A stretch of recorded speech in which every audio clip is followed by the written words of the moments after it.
Sifa. Mimi naitwa Mchungaji Githomari, nahudumia kanisa lililoko Mkurungu, sehemu ya Amani kule Mtaa Mpya. Karibuni mji wa amani.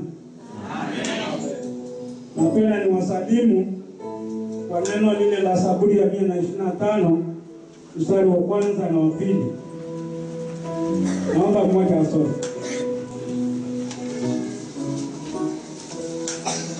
Zaburi ya 125 mstari wa kwanza.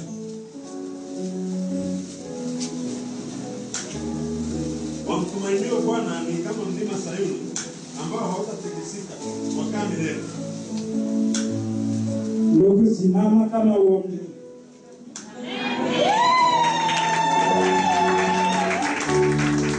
Amen. Happy, Erika, Tumaini, wote hao ndio watoto wake hapa kanisani. Bwana Yesu asifiwe sana. Amen. Baba mkwe wa Ibrahimu. Bwana Yesu asifiwe sana. Amen. Lakini ni mmoja wa wachungaji wetu yuko kule Tuhumi, anaendelea mema. Bwana Yesu asifiwe sana. Amen. Bwana Yesu asifiwe. Amen. Ukiona mahali pana vijana tu unaweza kuwa naweka maswali. Ukiona na wazee namna hii inatia moyo. Ndio maana Mungu mwenyewe hajaweka wa vijana 24. Ameweka wazee. Amen. Bwana Yesu asifiwe. Amen. Siku moja askofu alikuwa anasema hivyo katika kuimbea. Akasema Mungu mwenyewe akaona ni vema kuwe na wazee badala ya vijana. Kumbe uzee ni vizuri, sio mbaya. Bwana Yesu asifiwe sana. Maana uzee umekuwa mbaya, Mungu asingeweka wazee 24. Angeweka vijana 24. Bwana Yesu asifiwe sana. Hallelujah. Amen. Hallelujah. Amen. Mtoto ameitika. Semina yetu inaendelea mpaka siku ya Jumapili. Na wewe ambaye hata kama si mwenyeji hapa kanisani, hata kama huwa husali hapa kanisani, kwa sababu ya kila ambacho Mungu atafanya Jumapili tunapokuwa tunahitimisha semina yetu, ninakushauri uwepo. Alafu kwa wale ambao umekuwepo jana na Mungu amekusaidia jambo, na leo tena tutafanya maombezi baada ya mafundisho, Mungu akafanya jambo, na au hata utakuwa hujapokea labda unataka Mungu afanye kitu, kesho mimi nitakuwepo asubuhi mpaka saa 6 mchana kuzungumza na watu hao, kuwapa maelekezo mengi. Kwa kesho njoo. Mungu ameshakutendea kitu, njoo. Bwana Yesu asifiwe sana. Haleluya. Au una jambo pamoja na tumekuombea bado halijapata majibu yake, basi kesho njoo kuanzia asubuhi mpaka saa 6 mchana tutakuwa naonana na wewe nipate kukuelekeza maelekezo ya ziada. Amen. Bwana Yesu asifiwe. Amen. Bwana Yesu asifiwe. Amen. Funga mkono wako hewani. Jambo lingine, Mungu anaweza akawa anakuita kwa sehemu ya kusanyiko hili. Na ishara ya kwanza kwamba anakuita kwa sehemu ya kusanyiko hili ni kama utaona Mungu anasema na wewe. Pili, pale unapokuwa unaona ya kwamba yeye mkono wake unakufuata. Maana Biblia inasema ya kwamba Mungu mwenyewe alikuwa anaweka mahali ambapo jina lake litaitwa. Kwa hiyo mtu yule anakwenda kumwabudu Mungu mahali pale ambapo yeye atakuwa ameliweka jina lake lipate kuitwa. Haleluya. Amen. Haleluya. Amen. Mwambie jirani yako, mchungaji alishasema hapa kanisani, huwa ukishaokoka si mpango wa Mungu ukae kwenye faragha. Bwana Yesu asifiwe sana. Amen. Bwana Yesu asifiwe. Amen. Kwa ni vizuri kuwa kanisani. Bora wewe unasali hapo kanisani ambapo ndio umeokoka, ila unajua hapo bado hawajaokoka, ila wewe ndio umeokoka. Alafu ile saa ambayo unaenda kwenye faragha unakuja huko. Kuliko kwenda kwenye faragha. Sio mpango wa Mungu watu kukaa kwenye faragha. Bwana Yesu asifiwe. Amen. Bwana Yesu asifiwe. Amen. Bwana Yesu asifiwe. Amen. Kwa sababu Biblia haijaruhusu watu wapeleke dhabihu zao kwenye ibada ya faragha. Ile haina mchungaji. Na ile sio madhabahu. Wala unataka kujua maana ya mambo hayo, basi tutakuja kwenye mafundisho yetu siku ya Jumanne. Haleluya. Amen. Naelezea madhabahu huwa inakuwa. Kwa hiyo ninazungumza kwa ajili ya kukusaidia, kwa sababu lengo letu sio tu uwepo kanisani, lengo letu ifike siku Yesu akirudi tunamlaki Bwana Yesu mawinguni pamoja. Amen. Haleluya. Amen. Jana tulikuwa na somo letu kama ambavyo tumetangaza. Semina yetu inaitwa yaliyoshindikana yanawezekana kwa neno la Mungu. Na somo letu fupi, yani ujumbe wetu, subtitle jana ilikuwa inasema wokovu wetu ni wa Bwana. Haleluya. Yani Mungu ndiye wokovu wetu. Jana somo letu ilikuwa inasema Mungu ndiye wokovu wetu. Na kwa sababu sikumaliza jana, tutaendelea tena kipengele kidogo, na inawezekana tukaenda kipengele kinachofuata muda wetu ukiwa unatosha. Jana tuliangalia katika neno la Mungu. Naomba tusome tena Zaburi ya 68 ule mstari wa 19, mstari wa 20, 21, 22 na 23. Neno linasema, na ahimidiwe Bwana siku kwa siku, utuchukulia mzigo wetu. Mungu ndiye wokovu wetu. Mungu kwetu sisi ni Mungu wa kuokoa, na njia za kutoka mauti zina Yehova Bwana. Jana tulikuwa tunaangalia neno la Mungu hapo, njia za kutoka mauti zina Yehova Bwana. Na tuliona katika neno la Mungu ya kwamba kinachokuwa sababu mara nyingine kwa baadhi ya watu kutokupokea mambo wanayohitaji kwa Mungu ni pale wanapokuwa hawajamwangalia Mungu kama chanzo cha yale wanayohitaji. Lakini pili, tuliona pale ambapo moyo wa mtu huyo unakuwa unamhukumu kwa sababu anajisikia hatia mbele za Mungu. Na unapojisikia hatia mbele za Mungu, huwezi ukapokea. Ni ngumu kupokea mbele za Mungu chochote kama unajisikia mwenye hatia. Haleluya. Haleluya.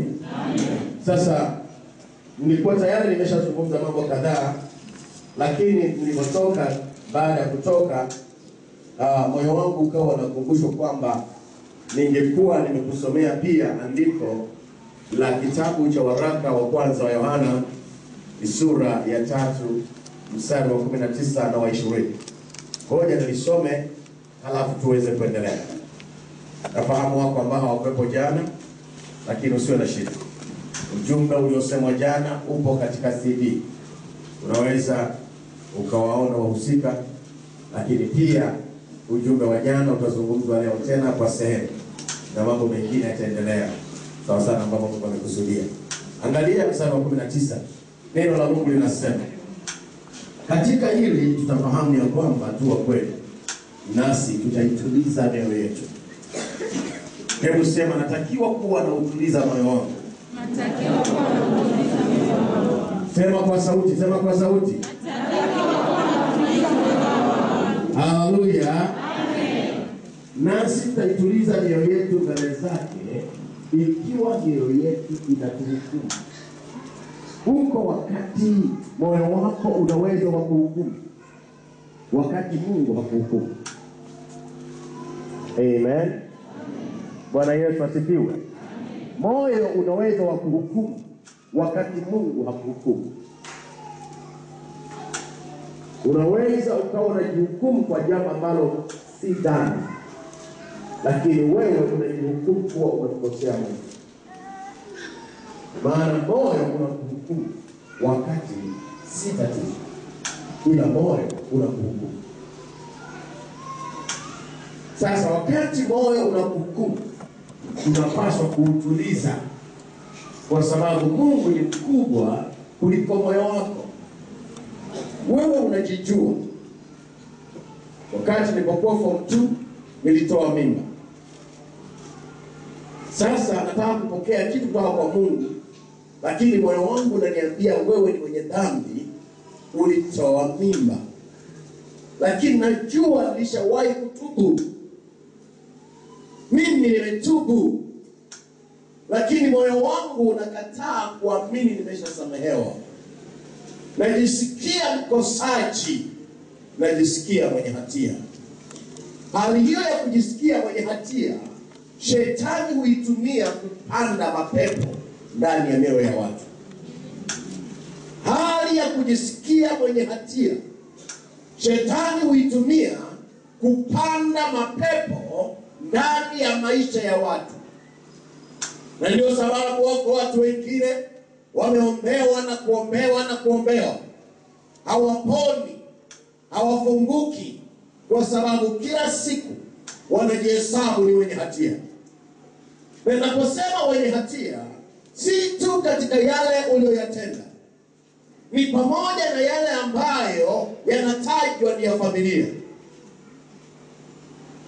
Ninapenda nikupe mfano mwingine, nilishawahi kuutoa hapa kanisani, lakini nataka niurudie tena kwa msaada wako. Nataka nikuulize swali. Endapo tutumie tu hicho nilichokitolea tayari kama mfano. Endapo uliwahi kutoa mimba, akaja mhubiri hapa, akahubiri, na hii huwa inaleta laana, kwa sababu umetoa mimba tayari unaonyeshwa na maandiko, na hii huwa inaleta laana. Kwa hiyo unafanyaje? Unatubu na Bwana anakusamehe, na leo utafanya maombi, laana itaondoka. Unakuja huku mbele, unaombewa. Amen. Bwana Yesu asifiwe sana. Bwana Yesu asifiwe. Toba, umeshafanya toba, si umesamehewa? Lakini hebu ngoja, miezi 4 mbele anakuja mhubiri mwingine na nusu harufu ya dhambi. Yani kwa naomba nimesikia harufu ya dhambi tu kwa dhambi. Watu wanatoa mimba. Moyo wako unakuhukumu. Watu waje watubu. Unakwenda tena unatubu tena kwa machozi. Nataka nikuulize swali, wakati unatubu siku hiyo, unatubu kwa sababu moyo wako uliguswa na Roho Mtakatifu, au ni moyo wako mwenyewe unakuhukumu? Maana tufike hatua tunaelewa tunayoyafanya. Ni kweli kabisa, bado wewe una dhambi ile ile.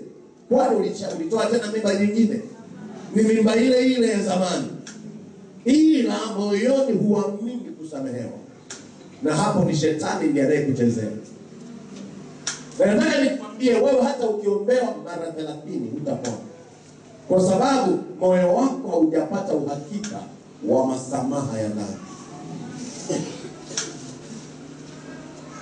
Mtu huyo miezi 6 mingine mbele anakuja mtu mwingine anasema, leo nina somo la watu kufunguliwa. Ufunguliwa kutoka kwenye laana mbalimbali. Anaeleza.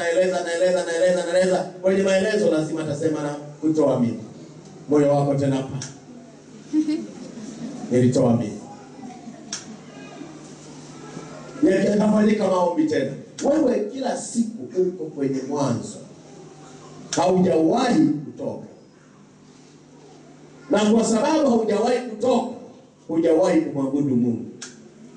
Na usipomwabudu Mungu, huwezi kuhesabu mafanikio. Haleluya. Maana Biblia ina mwanzo, halafu kuna kutoka, halafu kuna mambo ya Walawi, ni kitabu cha ibada, halafu kuna hesabu, Alafu kuna kumbukumbu. Bwana Yesu asifiwe. Amen. Bwana Yesu asifiwe. Amen. Haleluya. Amen. Haleluya. Amen. Muulize mwenzako, ulishatoka?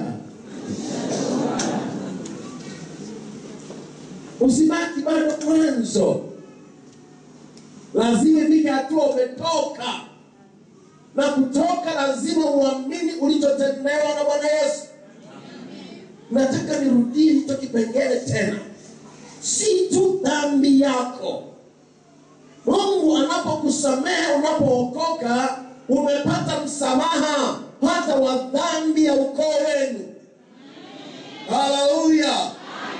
Na ukisha samehewa dhambi ya ukoo wenu, hauko tena kwenye laana ya ukoo ule.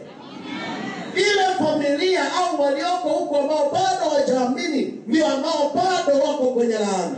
Lakini wewe uliyesamehewa hauna laana yoyote. Wana wa Mungu, nataka tuamini neno badala ya tunayoyaona. Hauwezi kupata baraka, hauwezi ukapata nguvu ya kuwekwa huru ukafunguka kama bado hauamini neno. Watu wote wanaotaka kwanza waone ndipo waamini wako nje ya imani. Wenye haki wao wataishi kwa imani. Haleluya.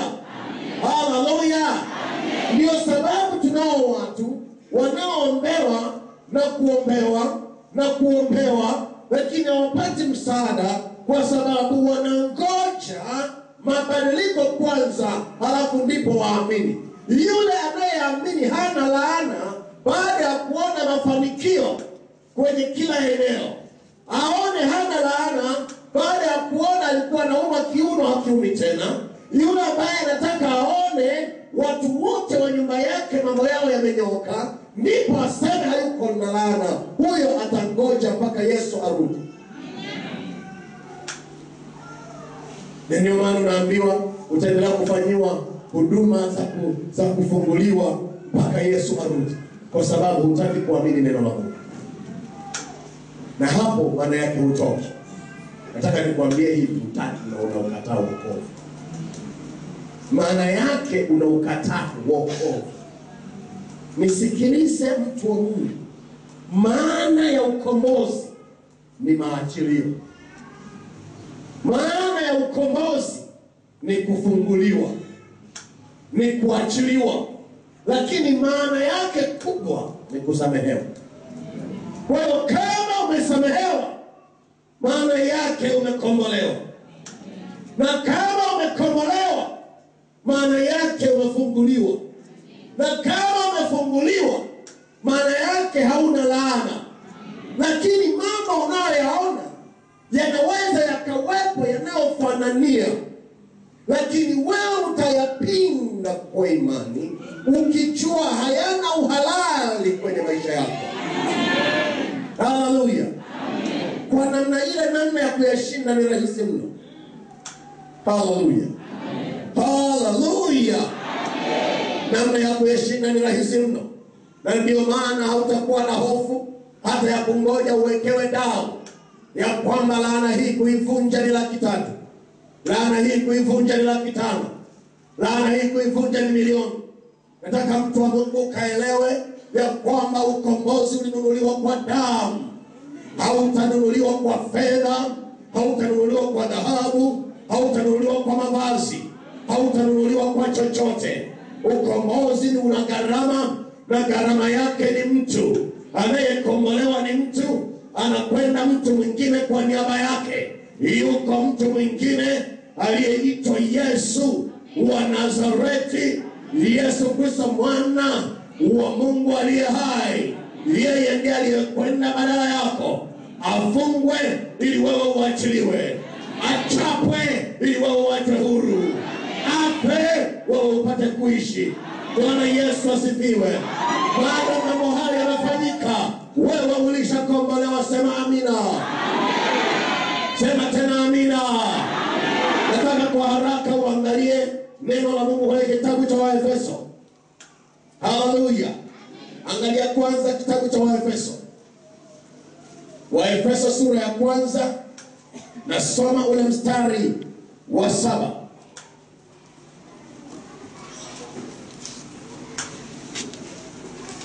Waefeso sura ya kwanza na ule mstari wa 7.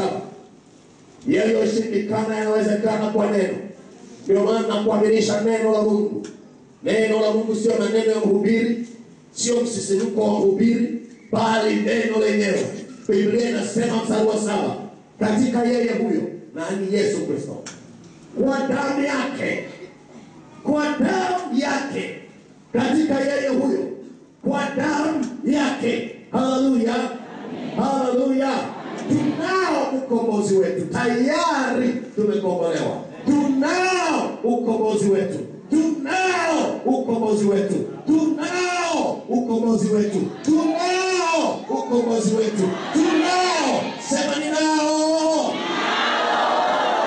Haleluya. Ulilogwa lakini ninao ukombozi. Nililaaniwa kwa sababu ya baba alikuwa mbakaji, lakini nao ukombozi. Nililaaniwa kwa sababu ya babu alikuwa mwanga na mchawi na mfunga majini, alikuwa anaweka watu nisukule, lakini kwa kuwa nimeokoka, ninao ukombozi. Haleluya. Ninao ukombozi. Sio kwa sababu nimehudhuria mahali kulipofanyika huduma ya ukombozi ya nabii fulani. Sio kwa sababu nimehudhuria mahali kulipofanyika huduma ya ukombozi ya mtume fulani. Sio. Ninao ukombozi kwa sababu nimemwamini Yesu. Amekuwa Bwana na Mwokozi wa maisha yangu. Unao ukombozi kwa sababu Yesu ameununua kwa damu ya Yesu. Tunao ukombozi. Lazima uweke imani katika damu ya Yesu Kristo. Hebu nisikilize mtu. Alikuwa kwa mtu mmoja toka kuzaliwa, toka tumboni kwa mama yake ni mlemavu. Ni kama vile ambavyo na wewe toka tumboni kwa mama yako labda ni mtu aliyetakiwa kuwa wakufa mapema. Hizo ndizo laana zenyewe za ukoo. Labda ni mtu aliyetakiwa kuwa maskini. Hizo ndizo laana zenyewe za ukoo. Labda atakiwa asiyezaa.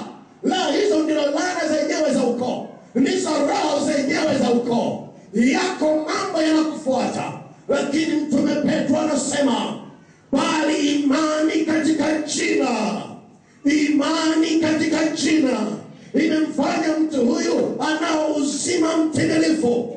Kama utaweka imani katika jina, maana yake imani katika Yesu, maana yake imani katika yale aliyofanya kwa ajili yako, imani katika damu ya mwana wa Mungu iliyomwagika msalabani, unaopata uzima mtimilifu. Maana yake mambo yote uliozaliwa nayo, mambo yote yanayokufuata kwa sababu ya ukoo, hayana tena nafasi kwako, maana unaanza maisha mapya. Ya kale yamepita, tazama yamekuwa mapya. Huyu ni kiumbe kipya. Huyu ni mwana wa Mungu. Uhai alionao ni kwa imani.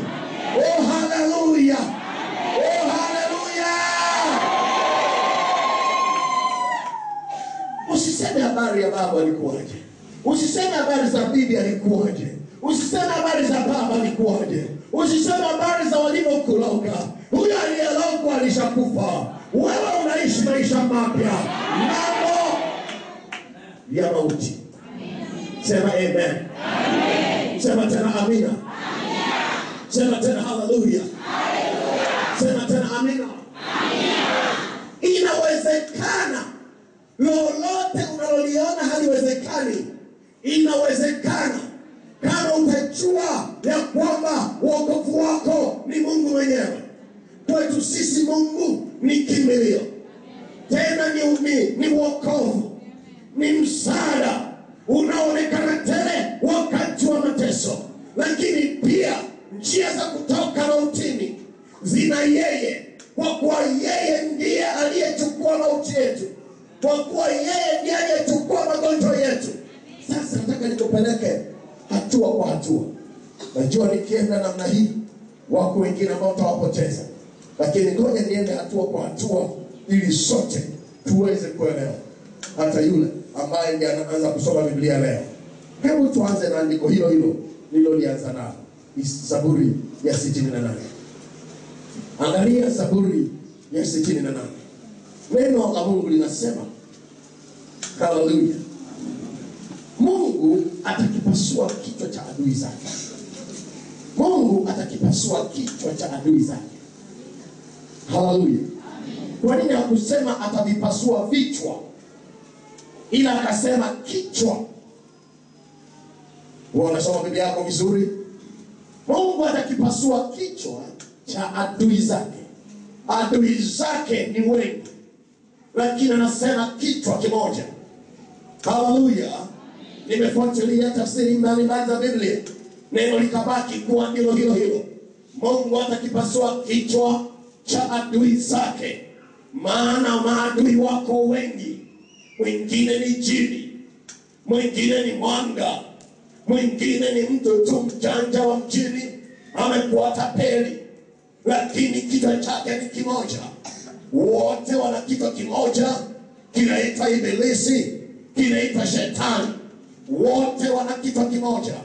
Yule mchawi wa Kigoma, kichwa chake ni kile kile. Yule mchawi wa Zanzibar, kichwa chake ni kile kile. Yule jini, kichwa chake ni kile kile. Naye neno linasema Mungu mwenyewe atakipasua kichwa. Akisha kipasua kichwa, wale wanaobaki, yani mwili chake hakina tena uwezo. Kichwa kimepasuliwa na kimeharibiwa. Kama kichwa kimeharibiwa, nataka mtu wa Mungu ondoa wasiwasi. Hata kama ulilogwa, kichwa kimeharibiwa. Na kama kichwa kimeharibiwa, hata kama ni treni naenda Kigoma, kichwa kimeharibiwa, hakiwezi treni, haiwezi kwenda, maana kichwa kimeharibiwa. Waliotaka wachawi watimize hayatatimia, nasema kwako, maana kichwa kimeharibiwa. Hebu sema tena amina. Mtu wa Mungu nisikie. Neno la Mungu linasema yeye atakipasua. Anasema kwa wakati ujao. Kwa sababu gani? Kwa sababu anasema hivyo maana Yesu ilikuwa aje afe msalabani. Haleluya. Lakini ukisoma andiko unaelewa jambo moja, yako mambo yaliyofanywa kwa wanadamu kana kwamba Yesu alishasulubiwa. Maana neno linasema kwenye kitabu cha Ufunuo ya kwamba Yesu aliyekuwa amejitoa tayari hapa msalabani kabla hata misingi ya ulimwengu haijafanyika. Maana mbele za Mungu kukusudia ni sawasawa na kutenda. Maana Yesu Kristo alijitoa tayari ili awe dhabihu kwa nafsi yake mwenyewe mbele za Mungu kwa ajili ya ondoleo la wanadamu dhambi zao, ondoleo la laana za maisha ya wanadamu zote, kabla hata wanadamu hata mmoja hajazaliwa.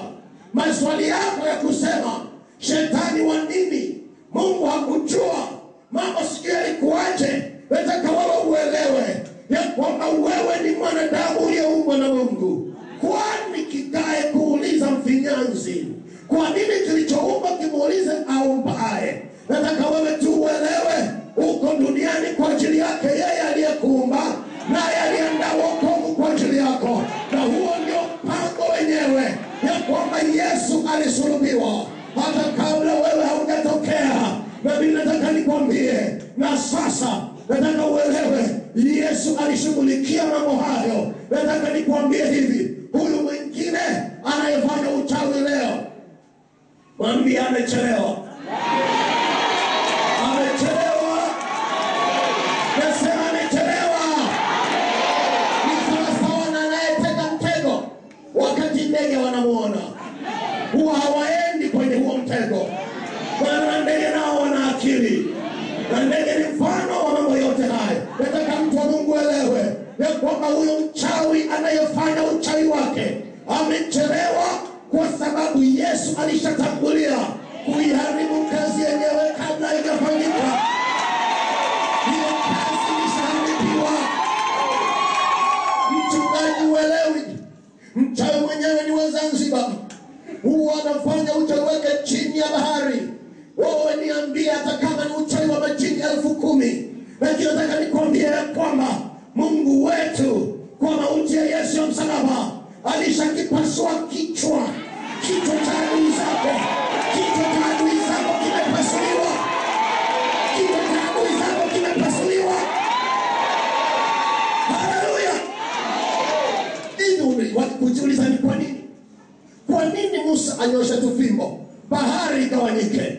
Na maandiko yanasema kabisa wakati bahari inagawanyika, Mungu alikuwa anamuua yule joka zingae, yule aitwaye Lewiathani, yule joka kubwa ambaye yote haya ni mfano wa Ibilisi. Kumbe bahari ya Shamu kugawanyika ni Mungu anamuua yule joka na kumtoa awe chakula cha mataifa. Nataka uelewe mtu wa Mungu, yote haya ni kwa sababu Yesu alishatangulia kukivunja kichwa cha adui zako.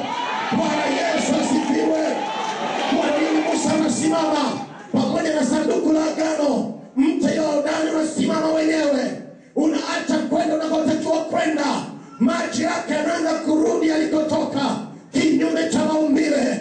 Hapajawahi mto kurudi mlimani, lakini mto Yordani ulirudi. Kwa sababu gani? Nataka uelewe Yordani wakati mwingine ni mfano wa mtiririko wa mauti. Nataka ujue jambo moja, kilichokuwa kimeachiliwa kiwe kama mto kuyafuata maisha yako, ili wewe ufe, ili wewe uharibikiwe.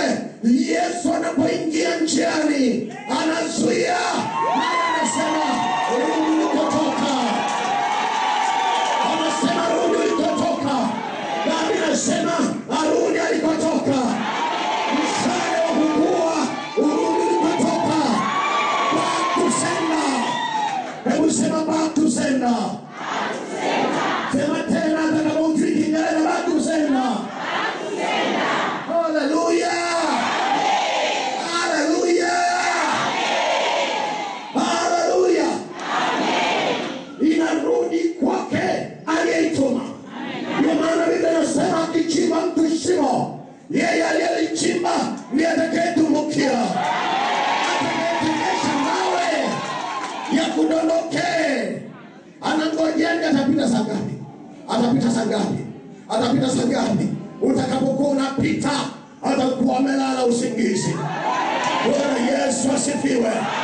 Utakapokuwa unapita atakuwa amelala usingizi. Yesu mwana wa Mungu akiwa kaburini, walidhani maaskari wanaweza kuzuia ufufuo wake, lakini walishangaa. Akitokea yeye hawezi kuwa hai, wote walikuwa kama wafu. Nisikie mtu wa Mungu, wakitendesha mambo yao, wewe utapita, watakuwa usingizini. Haleluya. Wakati wanaendelea kukagua hivi mtambo wetu wa kuangukia mawe mtu bado uko sawasawa, wakati wao umeshapita.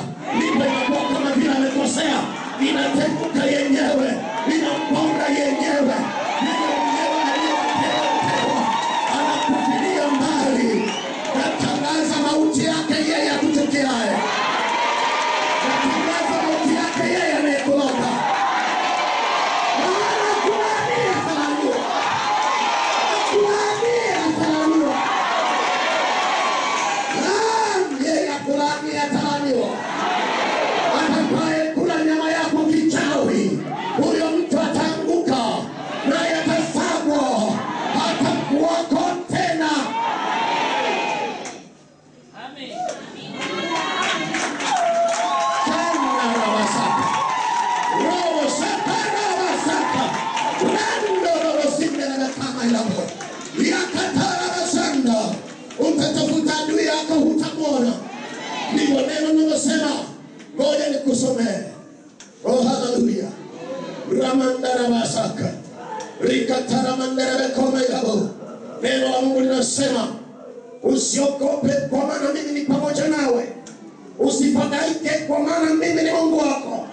Nitakutia nguvu na nitakusaidia na nitakushika kwa mkono wa kuume wa haki yangu. Haki yangu maana yake wokovu. Kwa mkono wa wokovu, kwa mkono wa Yesu aliyekuokoa. Maana yeye ndiye haki ya Mungu.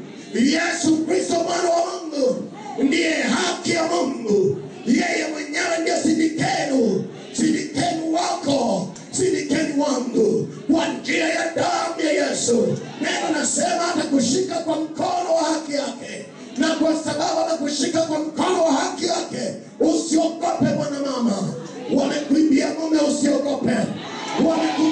usiogope.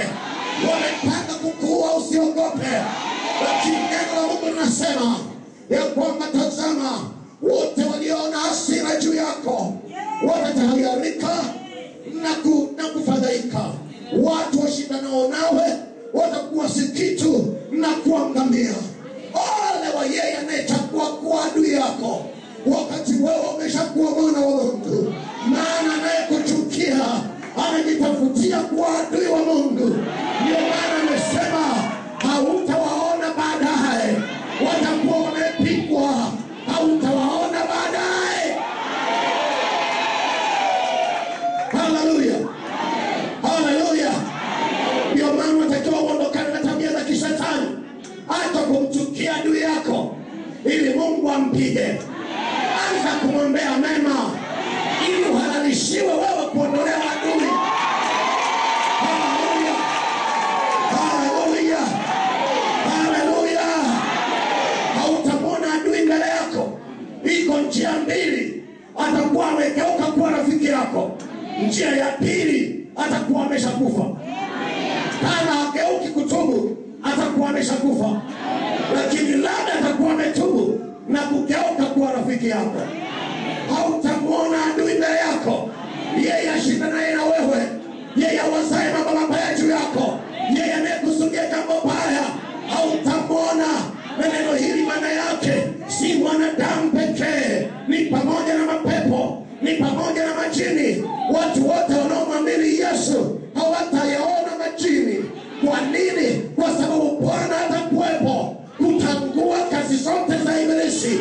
Sikia mtu wa Mungu, kama dola ya Israeli inaweza kulindwa na makombora yakazuiliwa kabla haijafika kwenye mipaka ya Israeli, nyumba ya mtu wa Mungu inalindwa namna ile ile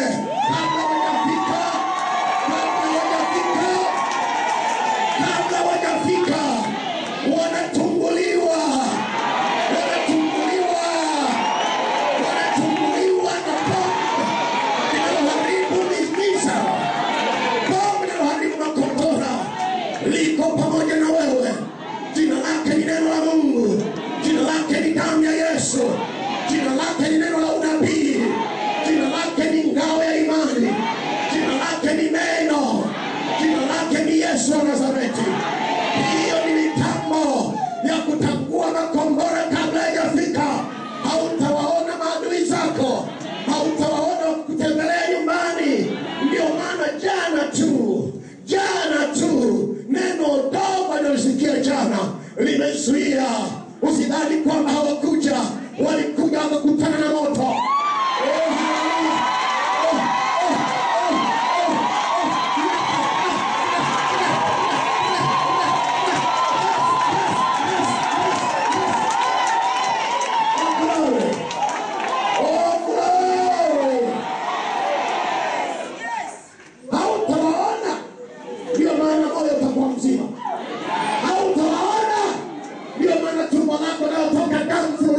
Hautaona hivyo, hautaona. Ndio maana maumivu kwenye njia hayakuwa yataondolewa. Hautaona. Ndio maana ndoa yako itakaa vizuri. Yeyote aliyeko hapa ambaye mume wake ameondoka kwa namna isiyoeleweka, na simama katika mamlaka niliyopewa na Bwana. Yes, malaika kamata mtu huyo, mrudishe nyumbani kwake.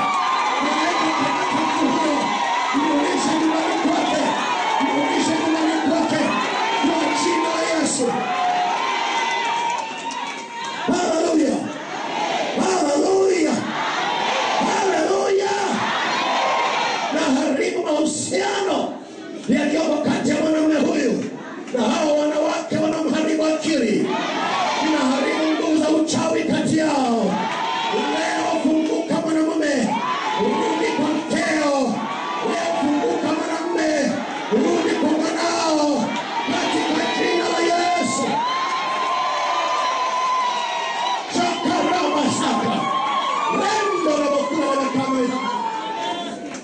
Nilitokomesha mauti, nilitokomesha uharibifu. Neno hilo litakuwa, mumeo atarudi, mumeo atarudi. Nasema anarudi, nasema anarudi.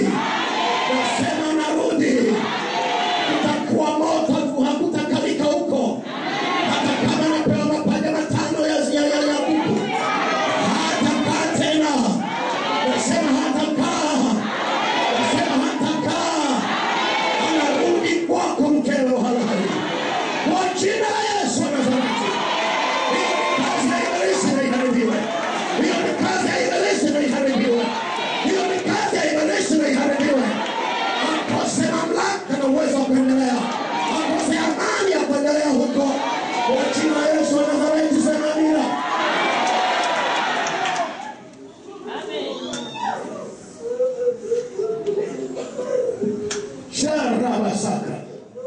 Rebonda na basanda. Yanda na basika na basaka.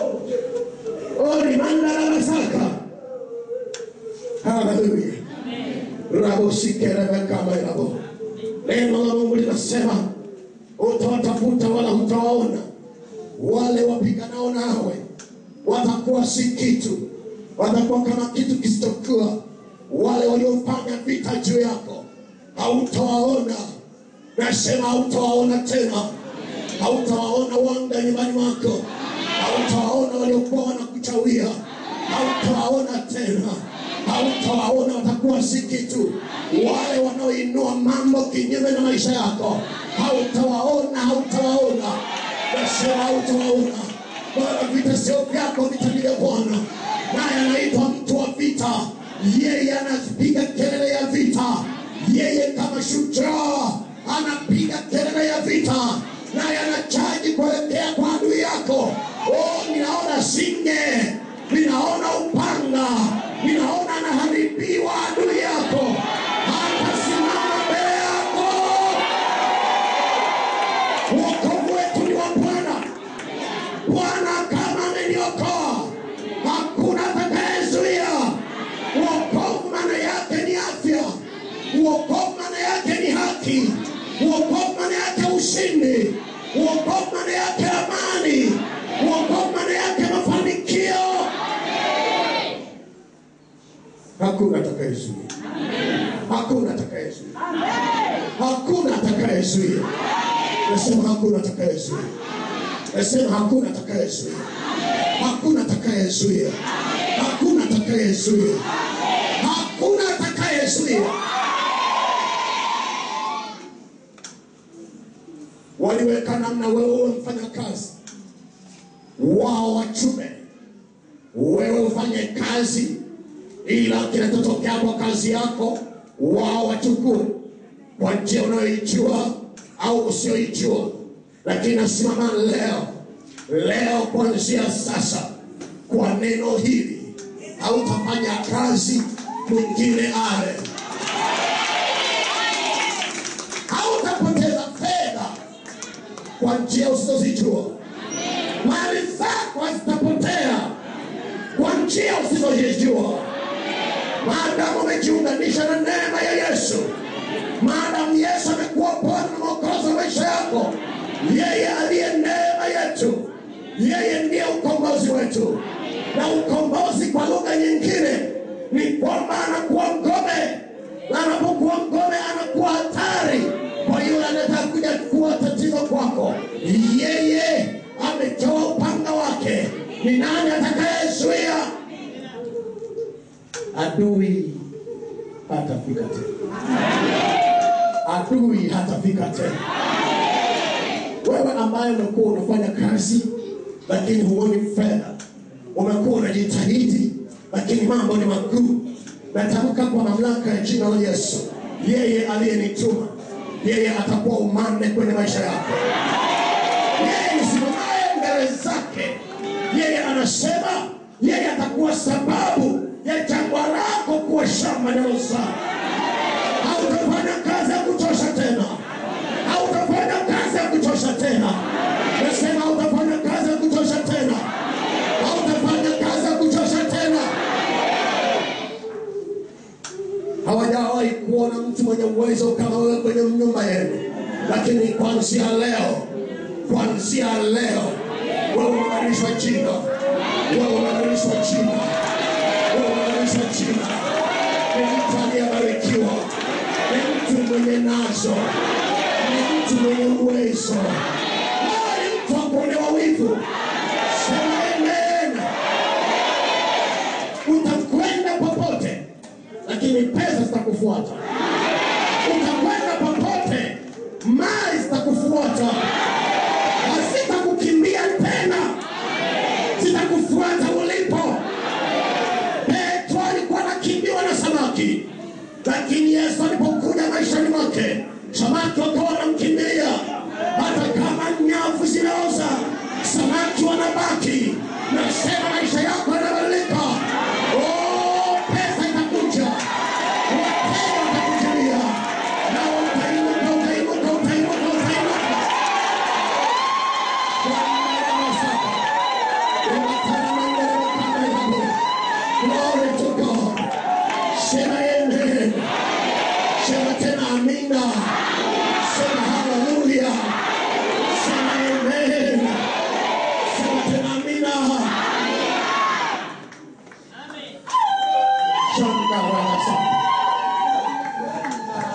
Rikanda na mayanda. Rikatana makasinda na kama yabo. Ora masaka rabasaka. Angalia Yeremia sura ya 16. Yeremia 30 samahani. Ila ndio mstari wa 16. Haleluya. Mstari wa 8. Mstari wa 9. Itakuwa katika siku ile baada ya Yesu kufa msalabani na kufufuka, asema Bwana wa majeshi, nitaivunja nira yake itoke shingoni mwako.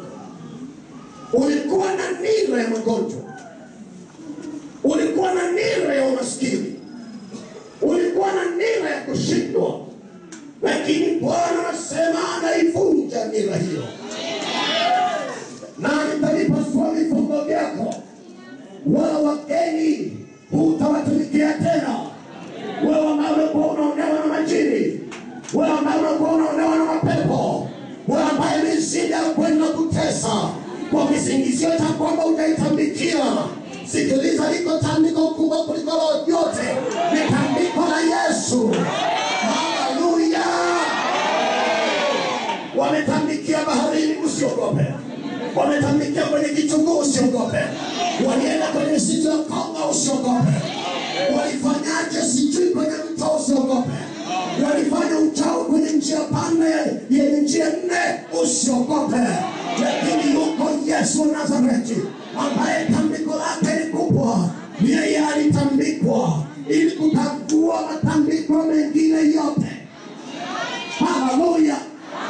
Hautatumikia majini tena, hawatakuonea mapepo tena, hawatakuonea mizimu tena, na roho zile zilizotumwa kwa nguvu za giza kuharibu maisha yako hazitafanikiwa tena.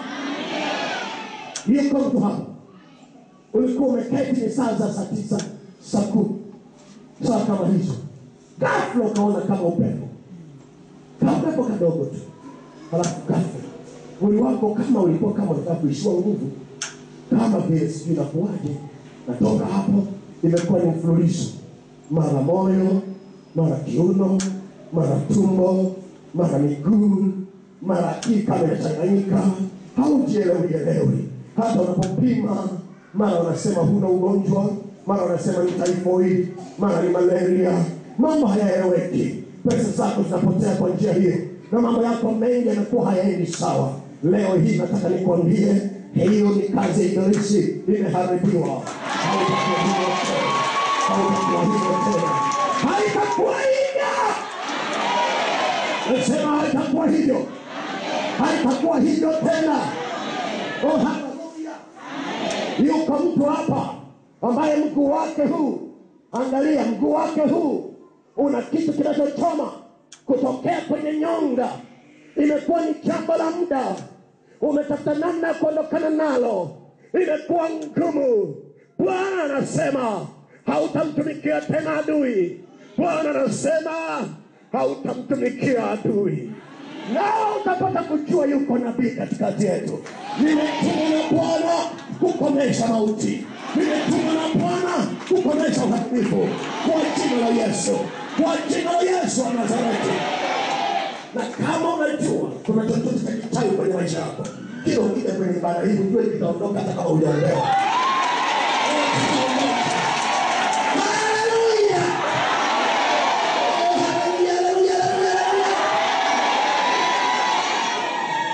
Kama neno ilizidishwa na ukandamizwa ni kwenye eneo hilo. Yeyote ambaye shida yake inatokana na wachawi, yeyote ambaye shida yake inatokana na mapepo, yeyote ambaye shida yake inatokana na majini, nataka nikwambie ni rahisi kabisa. Ndio maana yule ndugu wa kule Kibaigwa ambaye mtoto wake alipotea kimazingira, walishangaa mtoto haonekani. Walipopiga simu nikawaambia mtoto anarudi, namna ile aliondoka ndivyo atakavyorudi. Nikaita kwa jina la Bwana, mtoto wakamwona mara ile. Bwana Yesu asifiwe. Yuko Mungu anayewachanganya wachawi. Yuko Mungu anayetangua ishara za waongo. Lakini analithibitisha neno la mtumishi wake. Sema amen. Hallelujah. Hallelujah.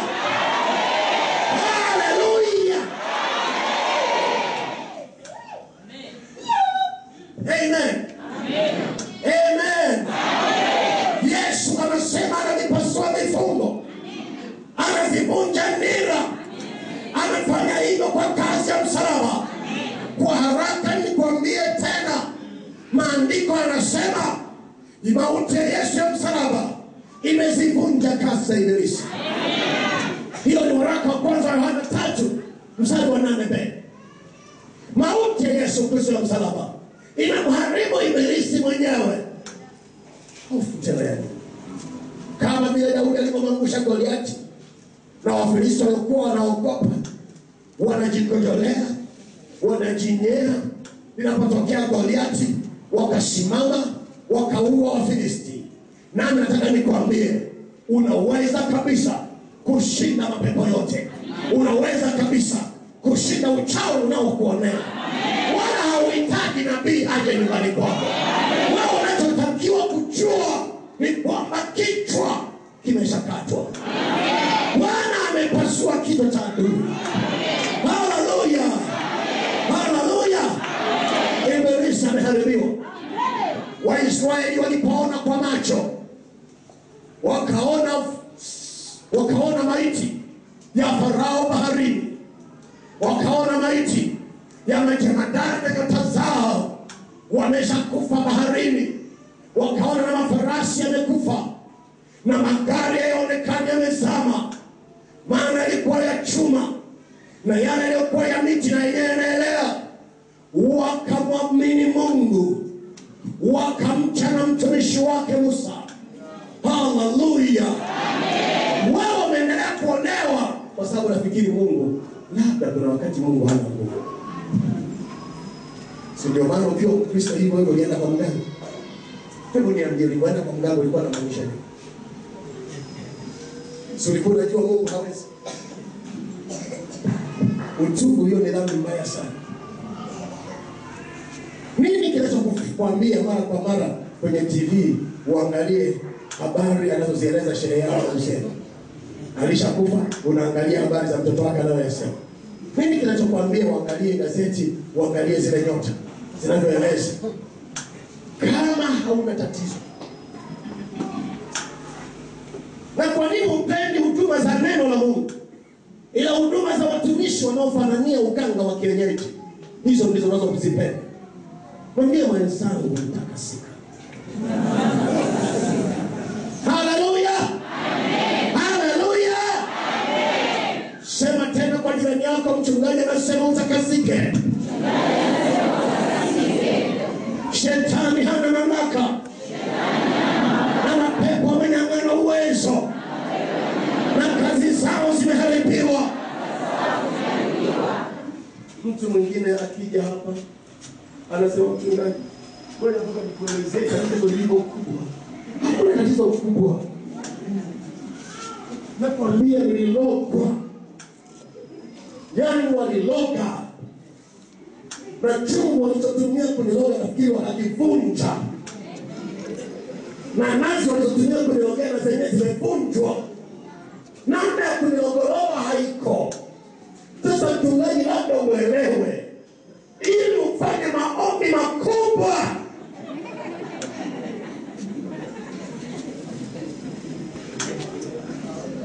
huyu alifaa kuambiwa utafanya maombi ya kufunga siku 7. Halafu na wewe utakuwa hapa hakuna kula siku 7. Halafu uwe na kitu na chungu chako mwenyewe. Kwa tunamaliza tutakivunja kama walivyovunja uchawi juu yako. Mimi na sisi tunavunja kazi zao tena. Yote hizi ni fix. Kama tutaweka tumaini kwenye kazi ya mwanadamu, kazi ya Yesu haina maana. Nataka nikwambie, Yesu alishamaliza. Yesu amemaliza. Wewe kupona, Yesu amemaliza.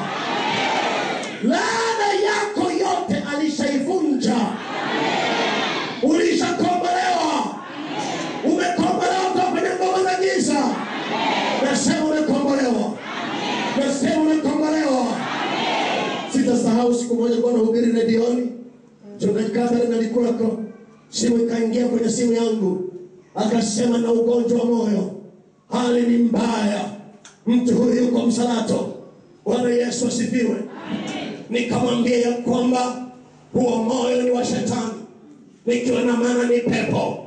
Ninaposema sasa Mungu anakupa moyo mwingine, ni neno tu pale pale akaanguka hapo. Baadaye akapiga simu, nimeshapona. Hajawahi kuwa na shida tena. Kule maili 2 alikuwa kwa mtu ambaye alikuwa aende India kwa shida hiyo hiyo ya moyo. Bwana alimponya namna ile ile. Sio maombi marefu. Hatuombi maombi marefu radioni, kwa sababu ni dakika za kulipiwa. Lakini ndivyo hivyo tunaomba hata sasa, kwa sababu kazi zilishafanyika. Kazi zilishafanyika. Haleluya. Hizi taa hapa mpaka ziwake ni kazi kubwa. Bwana Yesu asifiwe. Kuna dynamo ambayo ndio generator inatengeneza umeme. Inaendeshwa kwa maji, inaendeshwa kwa upepo, inaendeshwa kwa generator zinazoendeshwa kwa mafuta, kwa diesel au kwa gesi, halafu inasafirishwa. Lakini wewe kazi unayofanya ni kufanya ndivyo hivyo tunaomba, tunafanya tu. Usiwe na wasiwasi. Bwana Yesu asifiwe. Bwana Yesu asifiwe. Mwambie mwenzako ni haleluya.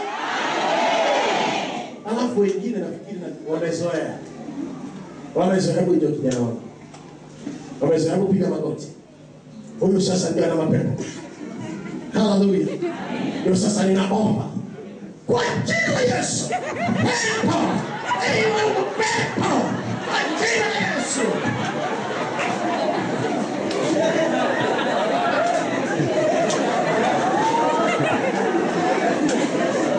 Utaondoka na ugonjwa mwingine.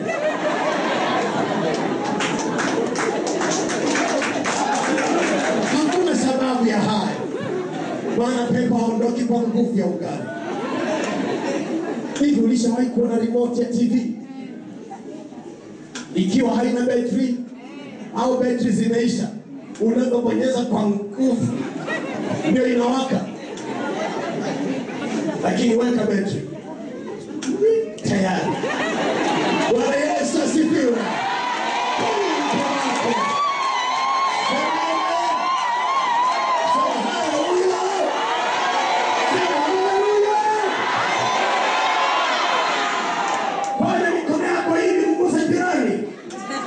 Mwambie I am connected.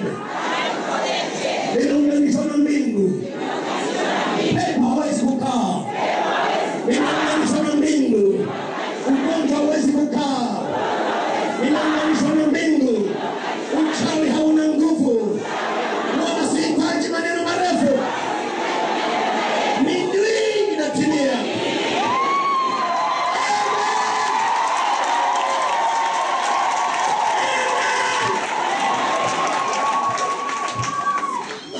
Ule wangu umeenda, lakini liko andiko hili ni kwa mtumike.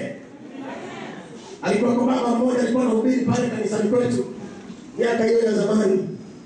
Maana yeye Bwana akamwokoa, lakini kidogo darasa alikuwa hajaenda. Bwana Yesu asifiwe. Kwa wenzako kwa habari za neema, darasa sio lazima.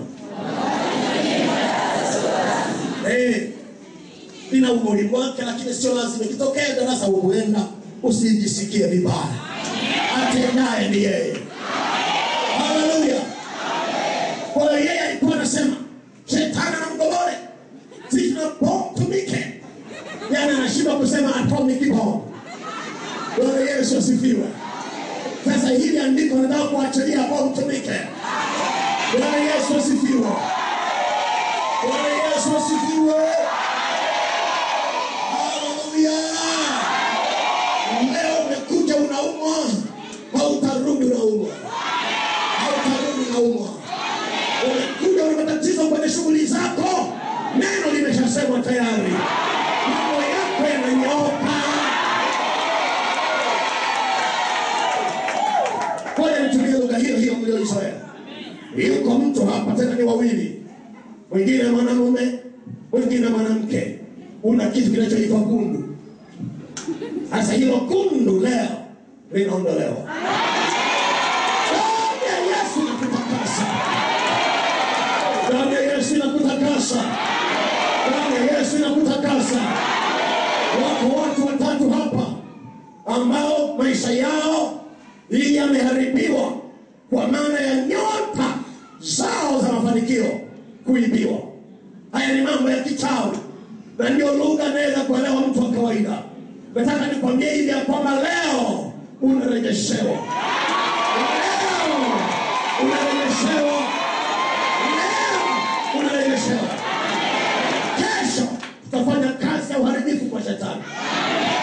Injili inasema ukiamini injili, injili mfunua Yesu anayeharibu mauti, anayeharibu uharibifu. Hiyo kazi ya injili. Kesho utafanya maombi maalum. Nasema kesho utafanya maombi maalum. Nasema kesho utafanya maombi maalum. Haleluya. Haleluya. Haleluya. Ukipenda unaweza kusindikiza zile sala na maombezi utakayokuwa unafanya kesho kwa sadaka.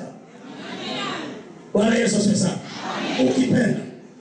Maana nilikueleza jana na siku nyingine nimeeleza yule dada ambaye aliponywa kwa sababu alikusudia moyoni. Pesa ambazo ningezitoa kwa huyu mhindi ili nipone, hebu nusu yake nizitoe kwa ajili ya Bwana. Mzee wetu wa kanisa alitueleza hapa, kukatokea namna ya kutaka kudhulumiwa nyumba yake. Mwanasheria akasema milioni, akasema kulikoni kumpa mwanasheria, na hapo wamekuwa wamejitengenezea mrija wa kuwa wananyonya kila siku.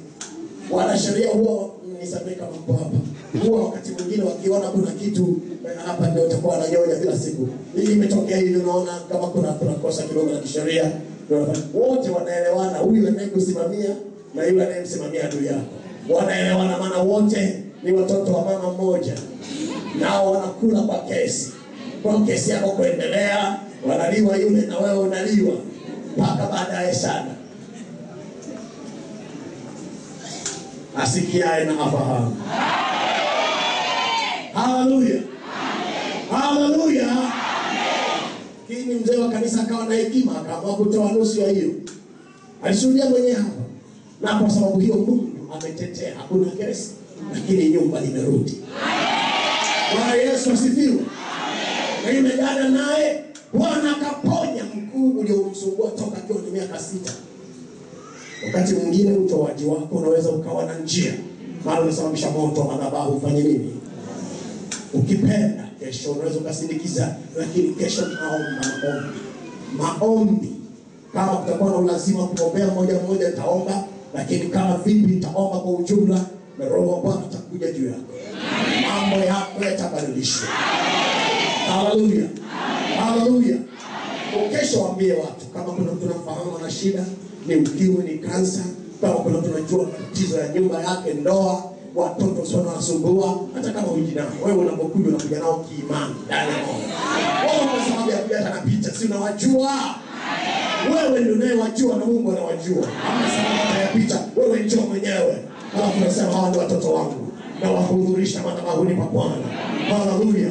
Nitatobolewa bila waharibu wanao. Kesho takuwa na neno fupi, alafu tutafanya huduma maalum. Bwana Yesu asifiwe. Kesho ni tamko la kinabii juu ya maisha yako, na maisha yako hayatabaki yalivyo.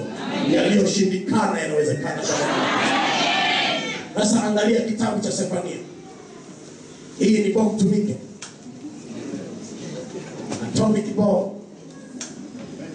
Haleluya. Bwana Yesu asifiwe. Sefania.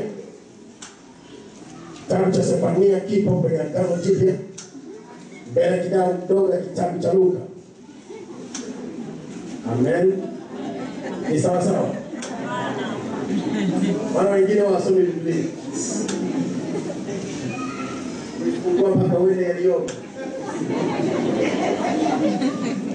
Sasa mtu wa Mungu jizoeshe Biblia uijue vizuri.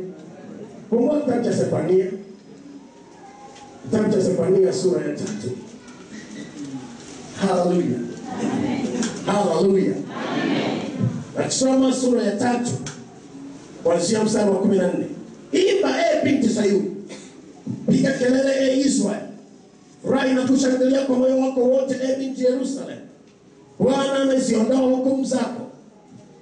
Amemtupa nje adui yako. Mfalme wa Israeli na yeye Bwana yu katikati yako, hutaogopa uovu tena. Amen. Kabla hujapona, kabla hujabarikiwa, kabla mambo hayajabadilika kwenye maisha yako, nataka wewe uelewe jambo moja. Mungu ndiye wokovu wako.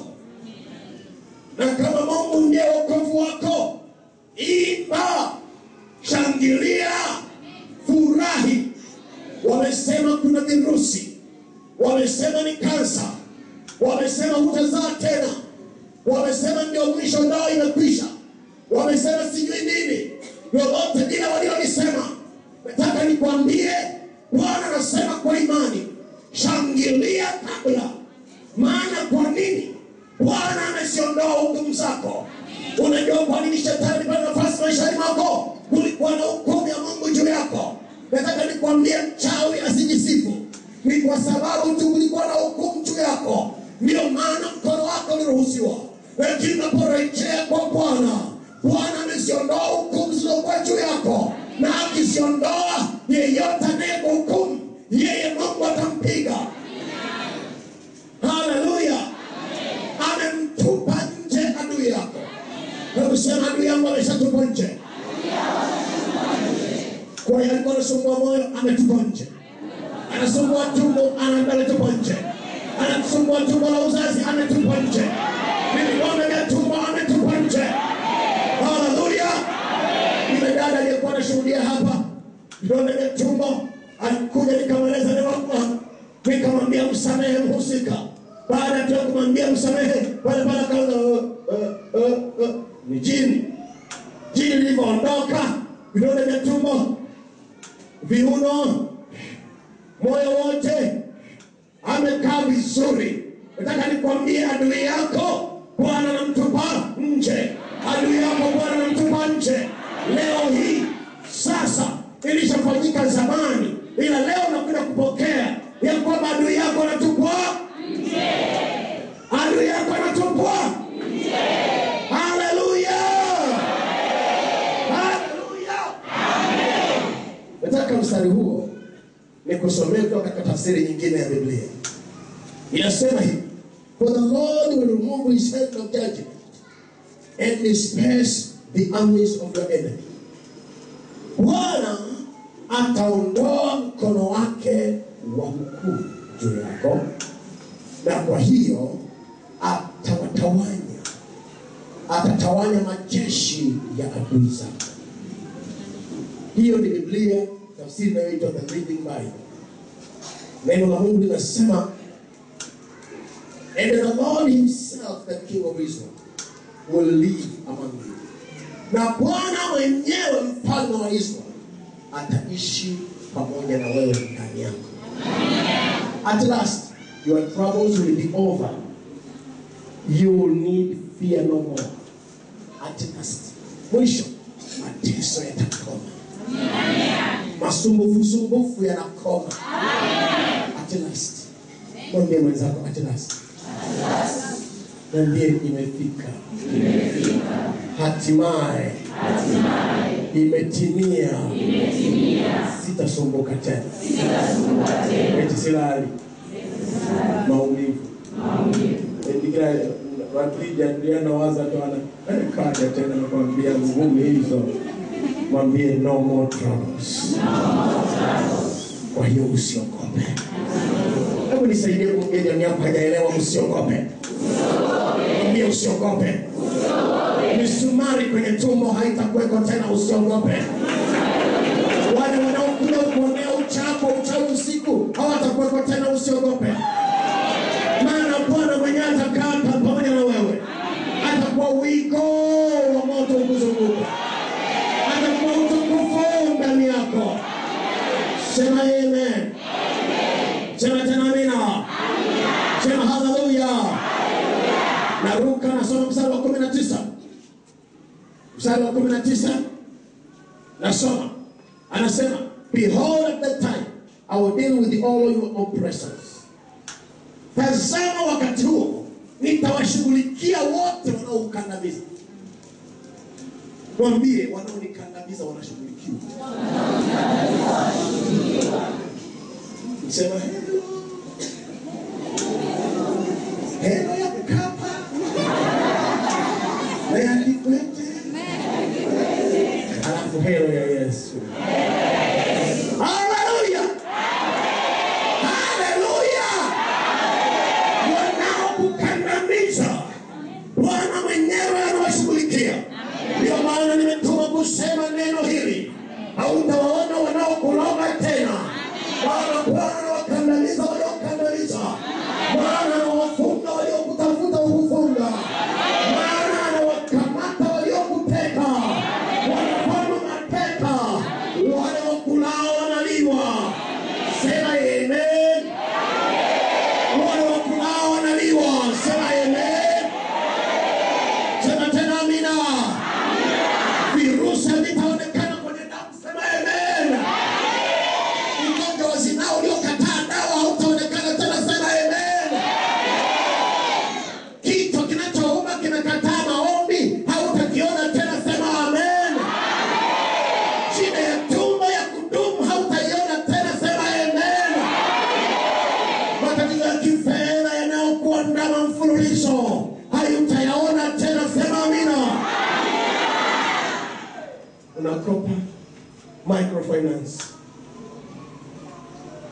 Black, VFT, Finka, wapi kila mahali. Lakini kila ukija kufanya baadaye jamani hela ziko wapi?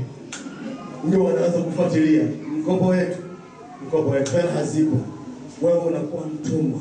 Kila siku moyo unalipuka. Mtu akipiga hodi lazima limpe. Tafuta kujificha chini ya uvungu. Hali hiyo inakoma leo. Hali inakoma leo. Nasema inakoma leo.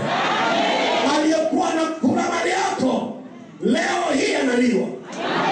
Maana Bwana anasema ninamkomesha aliyekuwa na ukandamiza. Ninamkomesha aliyekuwa na ukandamiza. Furahi na uwinde. Furahi na uwinde binti Sayuni. Furahi na ushangilie. Kwa jina la Yesu. Kwa jina la Yesu. Kila nikiona chakula ni kichefuchefu. Na nikikila ni maumivu ya tumbo. Nikienda kwenye haja haitoki vizuri. Leo ni mwisho. Lazima ufurahie maisha yako. Nasema lazima ufurahie maisha yako. Hata kama ni ugali na mlenda, ufurahie. Na siku ya kuku, umle kwa raha. Usage mpaka kichwa chake. Usage mpaka na miguu. Ufurahie maisha yako. Sema amen. Yeye aliyokandamiza amekandamizwa. Yeye aliyokandamiza amekandamizwa. Yeye aliyokandamiza amekandamizwa. Na wako wengi hapo wasiofurahia maisha yao. Hata maisha ya chumbani yafurahii. Leo ni mwisho. Nasema leo ni mwisho. Aliyekukandamiza Bwana anamshughulikia. For I will deal with your oppressor, says the Lord. Ninashughulikia hao waliokuwa wanakutesa, asema Bwana. Hallelujah. Hallelujah. And I will save them. Nitawaokoa walemavu. Biashara yangu huwa haiendi vizuri. Bwana mimi ni mlemavu. Biashara yangu haiendi vizuri. Lazima nibebwe. Maana mimi ni mlemavu. Haiendi vizuri. Haiendi vizuri. Wasangapi hawafikia waliotangulia? Ndoa yangu ina ulemavu. Nitawafikiaje wengine? Lakini anasema ninamwokoa mlemavu. Siwezi kufaulu masomo maana nina ulemavu. Akili yangu inasahau. Siwezi kufanya vizuri maana walivyo wengine mimi siko hivyo. Kuna namna nimeharibika. Lakini Bwana anakuokoa. Sema amen. Sema amina. Sema tena amina. Shanda rabasaka. Rebo seke remeni na wale wenye allergy wote leo hii allergy zote mwisho. Kuwasha mwili mwisho. Shida zote mwisho leo mwisho. Bwana Yesu asifiwe. Bwana Yesu asifiwe. Hebu tafadhali namaliza sasa hivi. Wewe dada usiondoke, sasa hivi namaliza. Sasa hivi namaliza. Maombi yanakuja haraka kwa ajili ya wote. And now we change their shame into praise. And the renown all the earth. Na nitabadilisha aibu yao ipate kuwa sifa. Wewe nikusomee kutoka katika Biblia ya habari njema. Anasema wakati huo nitawaadhibu wote wanaokandamiza. Nitawaokoa vilema na kuwakusanya waliotupwa na kubadili aibu yao kuwa sifa na fahari duniani kote. Amen. Ndio maana alikwambia hivi, yale yaliyoshindikana yanawezekana kwa neno la Kristo. Huyo aliyekuwa anashindwa kulipa kodi, yeye sasa atamiliki majumba. Aliyekuwa anashindwa kulipa nauli ya daladala, hata kuwa na magari kadhaa. Kwa sababu anamwambia aibu yako iwe heshima. Pako mabadilisho jina. Kila unakwenda mwanamke wao alikuwa ni labda ndiye mchukua waume zetu huyu. Kwani wewe umechagua kutokuolewa. Sasa aibu hiyo inaondoka. Bwana hazai. Aibu hiyo inaondoka. Aibu hiyo inaondoka. Hana hata kazi. Aibu hiyo inaondoka. Upate kuwa sifa. Nasema utakuwa sifa. Nasema utakuwa sifa. Weka mkono wako kichwani. Mikono yote miwili kichwani. Mikono yote miwili kichwani. Mikono yote miwili kichwani. Nguvu ya Mungu inakuja juu yako. Hapo ulipo nguvu ya Mungu inakuja juu yako. Na kama ni magonjwa yanakuachia. Kama kulikuwa na nguvu za giza zitakuachia. Kama kuna neno la uharibifu lilielekezwa juu yako, linarudi lilikotoka. Leo hii kunabadilishwa kazi ya kichawi na kazi zote za kishetani zinakuachia. Ramatarabasana, fumba macho yako. Shakatarabakasinga. Likataramando la wakuli la bosa. Ramando la bosike la kama la bo.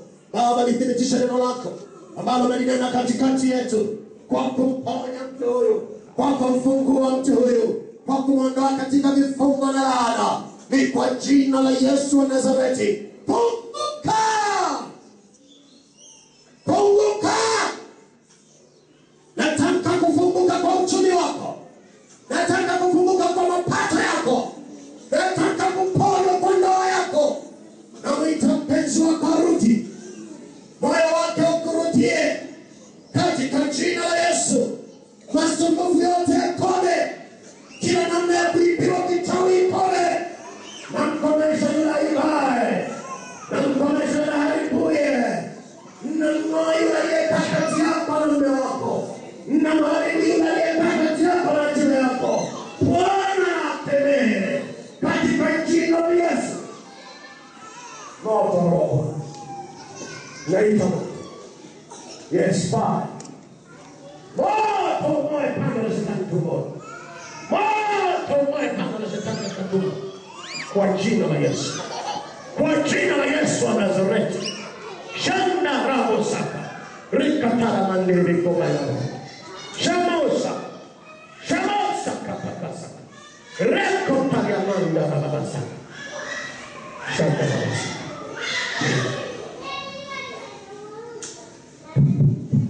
Rando ya bashakanta ya bashik. Ninakamasa kila mateso. Ninakamasa kila maumivu. Nakamasa maumivu ya kichwa. Nakamasa maumivu ya tumbo. Nakamasa vidonda vya tumbo. Nakamasa shida ya moyo. Nakamasa vipira kupanda na kushuka. Kwa jina la Yesu wa Nazareti. Nakamasa kansa. Katika jina la Yesu. Katika jina la Yesu. Kila matendo na kabisa. Kila udhaifu na kabisa. Kwa jina la Yesu wa Nazareti. Kwa jina la Yesu. Rando ya basaka. Rando ya basaka. Rando ya basaka. Rando ya basaka. Nakamata sukari. Nakamata sukari. Kwa jina la Yesu wa Nazareti. Ashiria moto wa Bwana. Ashiria moto wa Bwana.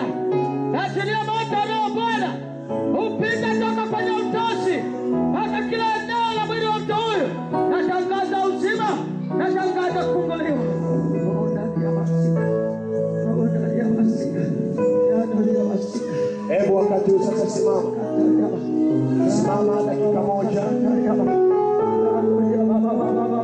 Simama dakika moja.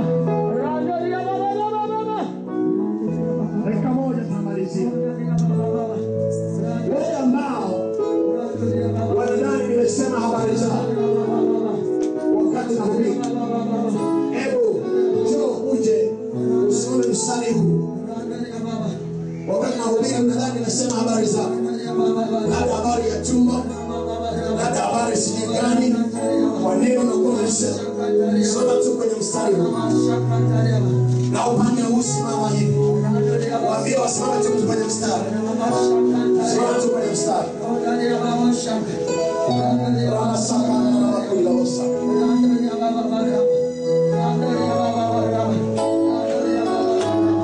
Rama saka tara ya kasa. Nyosha mikono yako miwili.